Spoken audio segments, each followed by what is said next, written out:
இயேசுவில் அன்புக்குரியவர்களே, பொருள் அல்ல பொறுப்பே நம் அடையாளம். நமக்கு கொடுக்கப்பட்டிருக்கிற ஒவ்வொரு பொறுப்புகளிலும் பொருளை தேடுவதை விட்டுவிட்டு பொறுப்பான முறையில் நம்மை இறைவனுக்கு அடையாளப்படுத்துகிற மனிதர்களாக உருமாற வேண்டும் என்பதை இறைவார்த்தை வாயிலாக இன்று இறைவன் நமக்கு உணர்த்த விரும்புகிறார். ஏனென்றால் இறைவன் இன்று நமக்கு ஒரு ஆழமான சிந்தனையை சொல்ல விரும்புகிறார். அதை வார்த்தையோடு கடந்து சிந்தித்து வாழ்வில் மாற்றங்களை கண்டுபிடிப்போம்.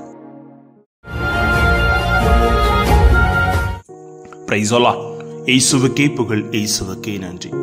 இறைவனின் அருட்கரமும் அருளாசிரும் உங்களோடும் உங்கள் குடும்பத்தோடும் நிறைவாக தங்கிட உங்களை நான் வாழ்த்துகிறேன். அன்பில் இனியவர்களே, இன்றைய உலகம் போட்டியும் பணமும் நிரம்பியதாக விட்டது. எல்லோரும் எப்படி முன்னேறலாம் என்று கேட்கிறார்கள். ஆனால் இயேசு இன்றைய வாசகத்தில் கூறுகிறார், அறிவு, பொறுப்பு, உறவுகள் ஆகியவை தான் உண்மையான செல்வம் என்பதை எடுத்துருகிறார். அநியாயமான வேலையால் தன் எதிர்காலத்தை முன்னறிந்து சிந்தித்தான். அவன் பொறுப்பில்லாமையால் தண்டனை குறைவனானான். ஆனாலும் அவனது நுண்ணறிவு பாராட்டப்பட்டது. இயேசு இதனை நமக்கு தெளிவுரையாக தருகிறார்.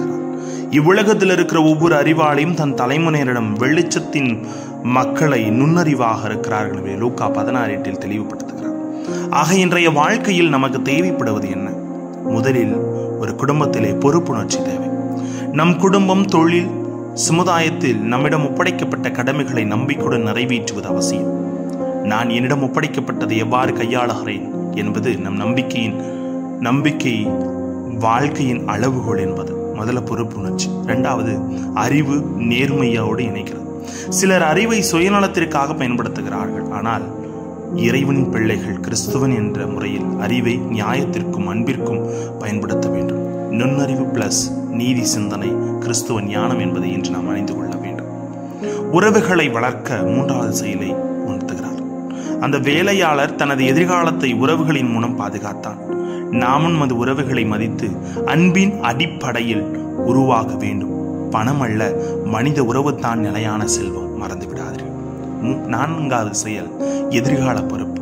இறைவனம் ஒவ்வொருவருக்கும் ஒரு பொறுப்பு கொடுத்திருக்கிறார். குழந்தைகள், பணியிடங்கள், திறமைகள், அவற்றை சிறப்பாக பயன்படுத்துவது நம் நம்பிக்கையின் வெளிப்பாடு என்பதை இன்று இறைவன் நமக்கு உணர்த்துகிறார்.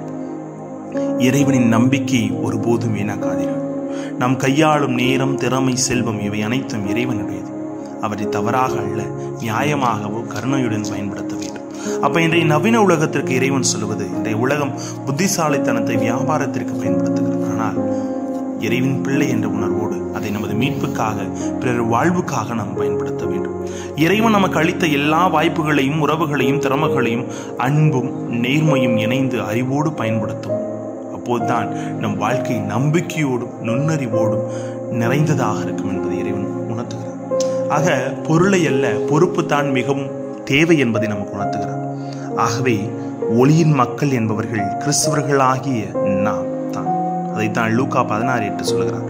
ஒளியின் மக்களை விட இவ்வுலகின் மக்கள் தங்கள் தலைமுறையினிடத்தில் மிக முன்மதிப்புள்ளவர்களாய் நடந்து கொள்கிறார்கள் என்று சொல்லப்படுகிறார். ஒளியாகிய இயேசு கிறிஸ்துவை பின்பற்றுவதில் நாம் ஒளியின் மக்களை, உலக போக்குகளுக்கு அடிப்படாமல் இயேசு காட்டும் ஒளியை நம் வாழ்வை அமைத்துக் கொள்வது தான் நாம் பெற்றுக்கொண்ட கிறிஸ்துவ அழைப்பு. ஆகவே உலகின் போக்கின்படி நடப்பவர்கள் போல நம் வாழ்வு அமைந்துவிடக்கூடாது என்பது தான் நாம் பெற்றுக்கொண்டுள்ள அழைப்பின் உள்நோக்கம். அதன்படி உலக போக்கில் வாழ்கிற மனிதர்கள் தங்களை காத்துக்கொள்ள எவ்வளவு முன்மதிவோடு நடந்து கொள்கிறார்கள் என்றால், ஒளியின் மக்களாகிய நாம் நம் ஆன்மாவை காத்துக்கொள்ள எவ்வளவு முன்மதியோடு நடந்து கொள்ள வேண்டும் என்பதை புரிய வைக்கவே இயேசு நமக்கு இந்த உண்மையை சொல்கிறார். ஆக பொருளை தேடாமல் பொறுப்போடு வாழ்வோம். தங்கள் உடல் சார்ந்த பாதுகாப்புக்கு முன்மதி அவசியம் என்றால், நமது ஆன்மா சார்ந்த பாதுகாப்புக்கு முன்மதி அதைவிட எவ்வளவு முக்கியமானது என்பது தான் நாம் இதிலிருந்து கற்றுக்கொள்ள வேண்டிய பாடம். இதை உணர்ந்து நமது விவேகத்தையும் முன்மதியும் உலக லாபங்களுக்காக உபயோகிப்பதை விட நம் ஆன்மாவை காத்துக்கொள்ள உபயோகிப்பது மிகவும் நல்லது. அப்ப பொருள் அல்லாமல் பொறுப்பு தான் ரொம்ப முக்கியம். பொருளின் வாழ்க்கை இழக்காமல் பொறுப்போடு நமது கடமைகளில் இறைவனோடு இணைந்து வார்த்தையோடு செயலாக்கப்படுத்துவோம். ஆசிர் நிச்சயம். ஜெபிப்போமா. அன்பு இறைவா, பொருள் அல்ல பொறுப்பு தான் எங்களுக்கு முக்கியம் என்பதை உணர்ந்து எங்கள் வாழ்க்கையிலே நாங்கள் நீர் கொடுத்த ஒவ்வொரு கட்டளைகளுக்கு ஏற்றவாறு எங்கள் வாழ்க்கை அமைத்துக் கொண்டு வாழ எங்களோடு தங்கும் ஆண்டவரே. Praise the Lord.